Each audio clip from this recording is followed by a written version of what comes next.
Hey everyone, it looks like I got a major unboxing for you today.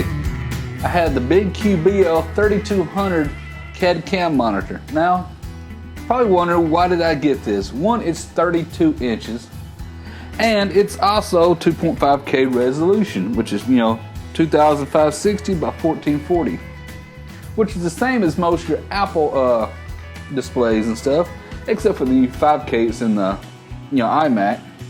But it is Mac compatible. It is Windows 8 compatible. Here's a good thing about it. It's 100% sRGB, so it's really going to help my photography and stuff. And also, being it's 32 inches, it really helps because older you get, the kind of more blind you get. But let's open this up and see what we get in here. Okay, got my little razor. You always want to be real careful with those. Oh man, and it is big. So I'll try my best to unbox this while I can here. Okay. Now I ordered this from the States, and we was talking why would I get this one over, say, an Apple monitor. Well, one, I don't like the gloss screens of an Apple monitor, and the other is I can get a 32-inch monitor versus a 27-inch monitor and save $300. Now this BenQ, and there's a Samsung out there also, I forgot what model it is, share the actual same display. So let me set this down. We'll try to pull this out of here.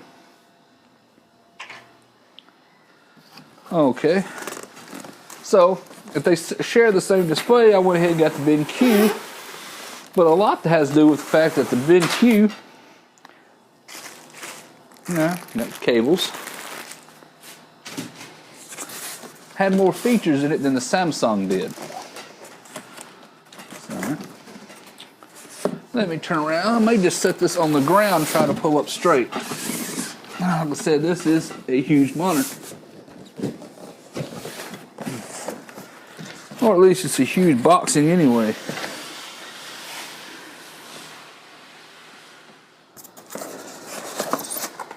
And what do we got here? Oh yeah, this is the little wired remote that comes with it. I'll show that here in a little while. Let's just set it there. We got our base. I will be using the base on this. Quite heavy. And another good thing about this is black, but it's brushed. So as much as I love piano black, it shows fingerprints and dust like you can't not imagine. Base, I'm pretty sure. There we go. Don't worry.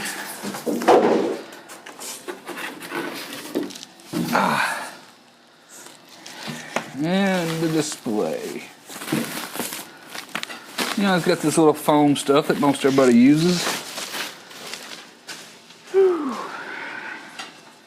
That looks quite nice. Now look at that. Now that is a display. Okay. Now I am going to set this over here for the moment and get out base here.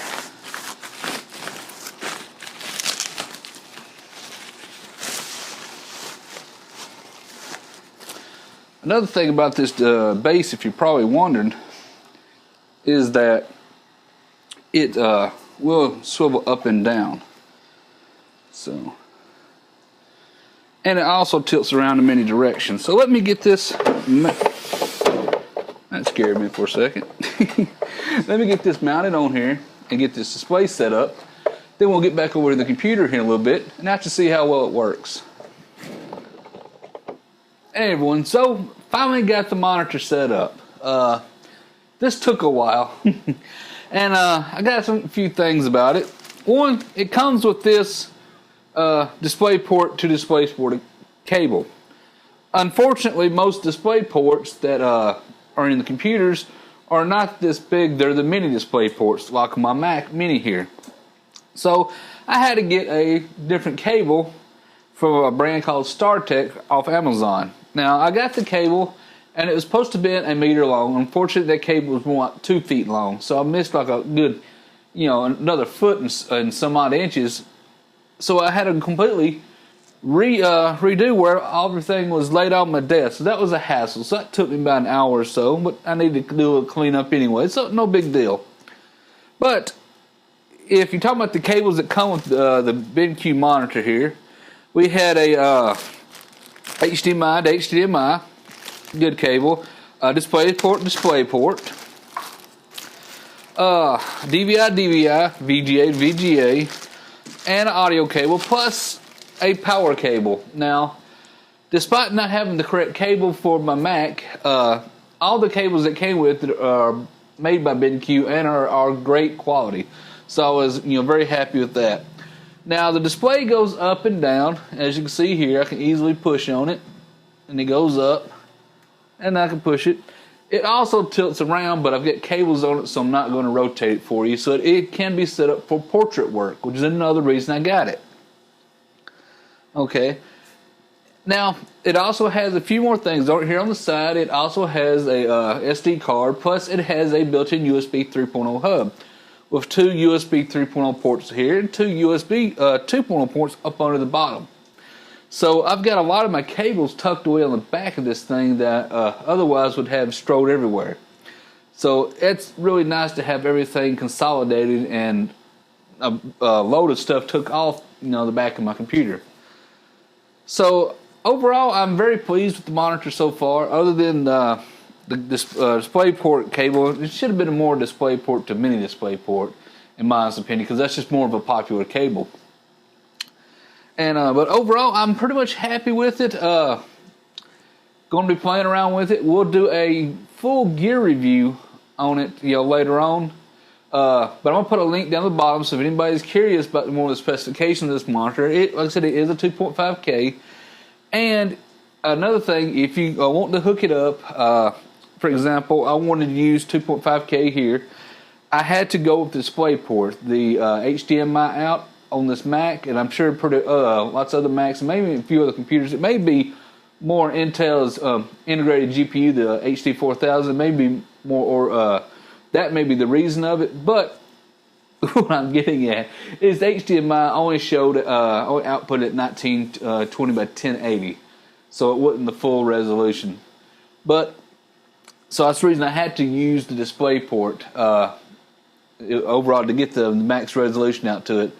I'm very happy with this. I think this is going to be a great addition on a photography setup. Now later on, first I want to get 1 more year usage out of my Mac. I believe that's something when I got into PCs and stuff many years ago, I was bad about upgrading. At least every year was like a new build, and that's something I'm trying to get out of because it just really isn't that practical. So I'm going to try to get 1 more year out of my Mac Mini here, and maybe next year, I don't know if it's in spring or fall, depending on when, I'm either going to upgrade to a MacBook Pro or maybe a Mac Pro. It really depends. Right now, the current Mac Pro hasn't been updated, so I'm not going to jump out to it because that's be like going back to outdated hardware. And I have a quad-core, processor and 16 gigs of RAM in my little Mac Mini here, so it's not the weak 2015 model. This is the 2012 beefed up model with more beefing and goodness added to this one. I did everything to this one to speed it up, so it runs really good. So anyway, so this should be a good asset to me for quite a while. It is 100% RGB accurate. However, that still doesn't mean it's not fully set up yet. So I still have to color calibrate this thing. And from my initial looks at it, look at some over photos, it's really close. It's really, really, really close. However, really close and dead on are two different things, so I will be getting a color calibration kit, which I'm looking to probably get the Color Monkey to set this one up and to get it more 100% accurate. I guess the best way to put it. So look for a review on this one later on this summer, and until then, that's the end of this unboxing. Like I said, I will put a link down the bottom for people looking for more specifications, more information about this monitor. If you're interested, like I said, I got this from $699 US dollars plus tax. 32-inch is a great monitor. A lot of great features to this one. And like I said, look for the review. If you like this video, please hit the like button down the bottom. Haven't subscribed yet, please take time to subscribe. Please subscribe. I got a lot of viewers and no subscribers. Please subscribe. Anyway, take care everyone, and thank you for watching.